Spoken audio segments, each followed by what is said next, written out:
Jerman, lokomotif ekonomi Eropa, kini berada dalam krisis mendalam. Data terbaru menunjukkan gelombang kebangkrutan perusahaan telah mencapai tingkat yang mengkhawatirkan. Menurut kantor statistik federal Jerman, Destatis, kebangkrutan pada September 2024 melonjak 10,4% dibandingkan tahun sebelumnya. Kenaikan ini bukan anomali. Ini memperburuk data final bulan Juli yang sudah menunjukkan insolvensi melonjak 13,4% secara year-on-year. Angka ini diklaim sebagai nilai tertinggi untuk kebangkrutan korporasi dalam 12 tahun terakhir. Implikasinya sangat nyata. Utang perusahaan yang bangkrut pada Juli mencapai 3,7 miliar euro, atau sekitar 69,73 triliun rupiah. Apa yang terjadi pada powerhouse ekonomi ini? Mengapa biaya energi dan birokrasi membuat bisnis Jerman tak lagi kompetitif? Dan apa yang dimaksud dengan deindustrialisasi yang mengancam pabrik-pabrik ikonik Jerman? Dalam 20 menit ke depan, kita akan bedah penyebab, tsunami kebangkrutan, ini dan solusi mendesak yang dituntut oleh para pelaku usaha. Angka-angka kritis dan reaksi Ding. Mari kita lihat data yang membuat para pelaku usaha di Jerman ketar-ketir. Data awal September menunjukkan kenaikan insolvensi sebesar 10,4%. Jika kita melihat angka final Juli, peningkatannya bahkan lebih tinggi, 13,4% secara tahunan. Angka-angka ini sangat mengejutkan, sebuah kata yang digunakan oleh organisasi lobi paling berpengaruh di Jerman, Asosiasi Kamar Industri dan Perdagangan Jerman, Ding. Dan prediksi mereka untuk masa depan jauh lebih suram. Ding memperkirakan bahwa secara keseluruhan, sebanyak 22.000 perusahaan Jerman harus mengajukan kebangkrutan sepanjang tahun 2025. Angka ini setara dengan lebih dari 60 kasus insolvensi per hari. Ini bukan hanya tentang jumlah kasus, tapi juga besaran utang. Perusahaan yang dinyatakan bangkrut pada Juli berutang total 3,7 miliar euro kepada kreditur mereka, peningkatan signifikan, lebih dari 15% dibandingkan tahun sebelumnya. Skala kerugian ini mengancam seluruh rantai pasok dan sistem keuangan. Penyebab utama, deindustrialisasi dan ekspor lesu. Kepala Ekonom Ding, Volker Treyer, menyalahkan kenaikan insolvensi pada perpaduan dua masalah besar yang menggerogoti ekonomi Jerman, kelesuan ekonomi umum dan deindustrialisasi. Apa itu deindustrialisasi? Istilah ini merujuk pada penurunan peran sektor manufaktur dalam perekonomian suatu negara.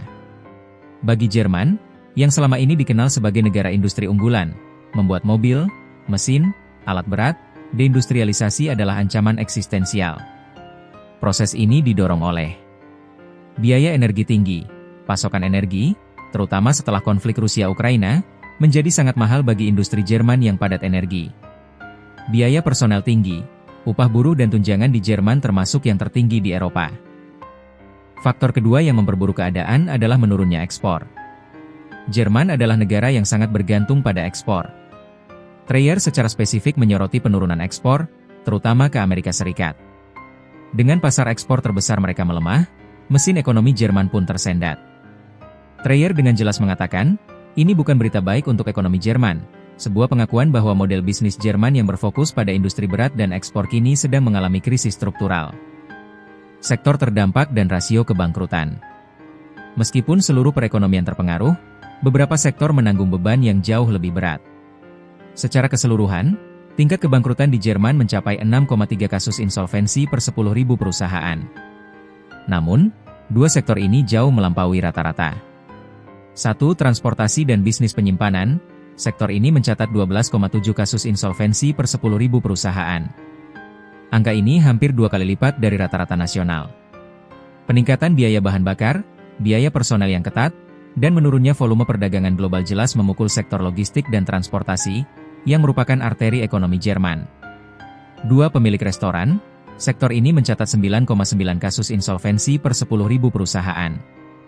Sektor hospitality ini sangat sensitif terhadap tekanan inflasi dan biaya energi.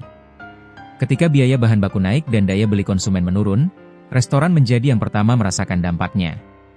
Fakta bahwa sektor yang mendukung industri, transportasi, dan sektor jasa, restoran, sama-sama menderita menunjukkan bahwa krisis ini telah menjalar dari tingkat manufaktur hingga ke layanan konsumen. Ini adalah sinyal bahaya yang menandakan masalah ekonomi yang lebih luas. Tuntutan mendesak kepada pemerintah. Menanggapi tsunami kebangkrutan ini, Ding dan Volker Treyer mengajukan tuntutan mendesak kepada pemerintah.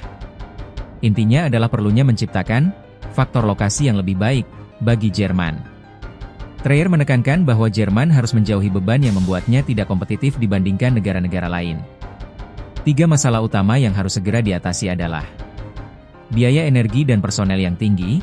Pemerintah didesak untuk mencari solusi struktural guna menurunkan harga energi, yang merupakan masalah besar bagi industri berat. Beban pajak yang tinggi.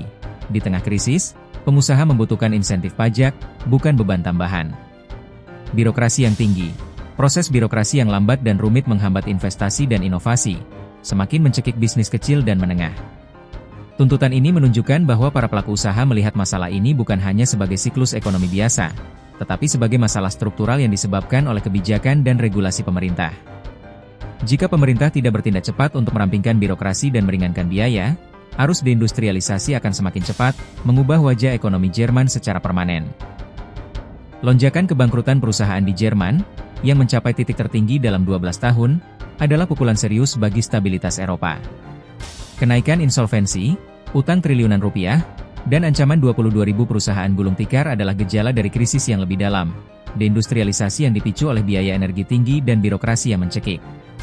Ding telah menyerukan tindakan mendesak, potong pajak, kurangi birokrasi, dan turunkan biaya energi. Kegagalan untuk bertindak dapat berarti hilangnya status Jerman sebagai lokomotif industri global.